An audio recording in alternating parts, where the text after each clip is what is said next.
किसी भी आधुनिक व्यक्ति ने जिंदा डायनासोर को कभी नहीं देखा होगा और कभी देख भी नहीं पाएगा। केवल उनकी जो लाखों करोड़ों साल पुरानी हड्डियां और कंकाल चट्टानों के नीचे दबे मिले हैं, उन्हीं से उनकी अलग अलग प्रजातियों, उनके आकार, बनावट और उनके स्वभाव के बारे में अनुमान लगाए गए हैं। डायनासोरों के अब तक मिले जीवाश्मों से पता चलता है कि धरती पर करोड़ों साल पहले विशालकाय और भयानक जानवर मौजूद थे, जिनमें से कुछ जमीन पर चलते थे और कुछ उड़ भी सकते थे।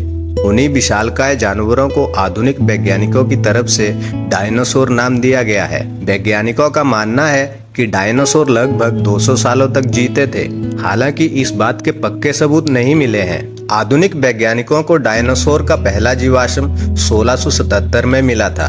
इसके बाद से अलग अलग जगहों से उनके कई कंकाल मिले, जो दुनिया भर के बड़े बड़े संग्रहालयों में रखे गए हैं और आज भी मुख्य आकर्षण के केंद्र बने हुए हैं। आज भी लोगों को इनके बारे में जानने की जिज्ञासा बढ़ती जा रही है। इसी का नतीजा है कि दुनिया की सबसे ज्यादा बिकने वाली किताबों में भी डायनासोर को स्थान मिला है। वैज्ञानिकों के अनुसार डायनासोर हमारी पृथ्वी पर लगभग 16 करोड़ सालों तक रहे। हिंदी में डायनासोर शब्द का मतलब होता है भीमसराट और संस्कृत में इसे ही भयानक छिपकली कहते हैं। यूनानी भाषा में भी डायनासोर का मतलब बड़ी छिपकली होता है।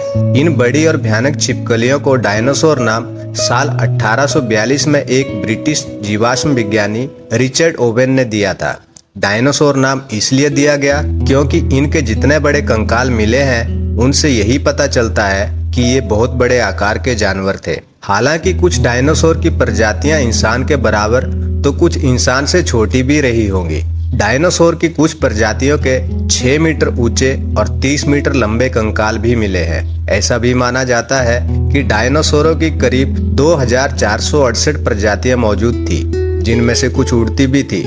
इसी से वैज्ञानिकों का ये भी मानना है कि पक्षी डायनासोरों के ही वंशज हैं। पृथ्वी के हर महाद्वीप पर डायनासोर के कंकाल मिले हैं। इन्हीं से डायनासोर के अब तक 500 अलग अलग वंशों और 1000 से ज्यादा प्रजातियों की पहचान की गई है।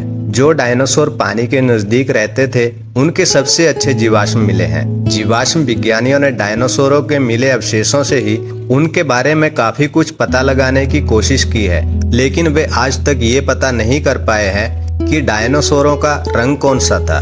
दरअसल किसी भी जीव का डीएनए केवल 20 लाख सालों तक ही जीवित रह सकता है। इसीलिए डायनासोर के जीवाश्म का डीएनए टेस्ट तो किया ही नहीं जा सकता, क्योंकि डायनासोर का अंत लगभग 6 करोड़ साल पहले हो गया था। वैज्ञानिकों का मानना है कि कुछ डायनासोर शाकाहारी थे और कुछ मांसाहारी। मांसाहारी डायनासोर को थेरोपोड कहा जाता है, जिसका मतलब होता है राक्षसी पंजों वाले। दरअसल ऐसे डायनासोरों के पंजे और नाखून बहुत तेज होते थे, जबकि इनकी तुलना में शाकाहारी डायनासोरों के पंजे और नाखून कम तेज थे। कुछ डायनासोर भोजन के लिए पेड़ पौधों पर ही निर्भर थे। कुछ डायनासोरों के 2 पैर बड़े और 2 पैर छोटे, और कुछ डायनासोरों के चारों पैर बराबर और खंभों जैसे थे। कुछ डायनासोरों के सींग भी थे। कुछ डायनासोरों की लंबी गर्दन होती थी और मोटी पूंछ भी। हम सबके सामने डायनासोरों की छवि एक भयानक और दहाड़ने वाले जानवरों के रूप में है, लेकिन वैज्ञानिकों का मानना है कि डायनासोर दहाड़ नहीं सकते थे।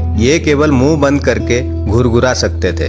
डायनासोर भारत में भी पाए जाते थे और इसके पक्के सबूत भी मिले हैं। गुजरात की नर्मदा नदी के किनारे डायनासोर के कई अवशेष मिले हैं, जो लगभग 7 करोड़ साल पुराने हैं। डायनासोर के युग को मीसोजोइक युग कहा जाता है। लगभग 6 करोड़ साल पहले इस धरती से डायनासोरों का अंत हो गया। वैज्ञानिकों का मानना है कि पृथ्वी से डायनासोरों का अंत एक एस्टेरॉयड के टकराने से हुआ था। इस एस्टेरॉयड का व्यास करीब 9.6 किलोमीटर रहा होगा और जब वह धरती से टकराया तो उससे पूरी दुनिया के डायनासोर खत्म हो गए होंगे। वैज्ञानिकों के अनुसार डायनासोरों के समय में धरती का दिन केवल 22 घंटे का होता था, क्योंकि पृथ्वी की अपनी धुरी पर घूमने की रफ्तार हर साल 17 मिलीसेकंड कम होती जा रही है। तो दोस्तों, ये थे डायनासोर के बारे में कुछ रोचक तथ्य। अगर वीडियो अच्छा लगा हो तो वीडियो को लाइक करें और चैनल को सब्सक्राइब करें। मिलते हैं अगले वीडियो में एक नई जानकारी के साथ।